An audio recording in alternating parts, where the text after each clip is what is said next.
ito parang may concern po kayo, di ba, about po sa payout, no? Parang may problema. Ano po ba yung problema po about dito sa payout, sir? Well, actually hindi na tupad no yung sinasabi before nung enrollment ng service contracting program na in 3 to 5 days time mababayaran kagad yung ating sektor. So we started last April 25. So supposedly na payout na kami last Wednesday.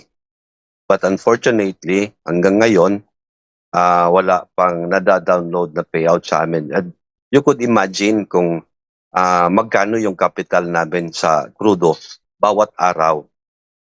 We spend 2,800 per unit per day.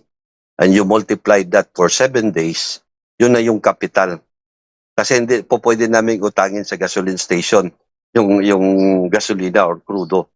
And ang kawawa pa nito, yung mga modernized units lang namin ang na-enroll sa service contracting program, and yung mga traditional namin na mga jeepneys katulad ng mga multi-cab na kasama namin sa rota, walang subsidiya from the government. Kaya mostly nung aming mga individual operators na member ng co-op, hindi na bumabiyahe.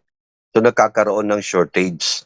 Kasi nga, kung iaasa mo lang doon, kikitain mo bawat araw, na wala yung increase sa pamasahe, papupunta lang yung kita ng ating mga individual operators and drivers doon sa gasolina.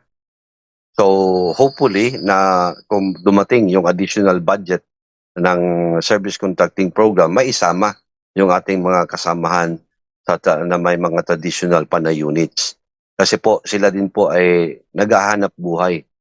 And the fuel subsidy na na-release sa kanila actually nung second week ng April na 5,000, actually 5 araw lang po yon na operation ng ating mga traditional units.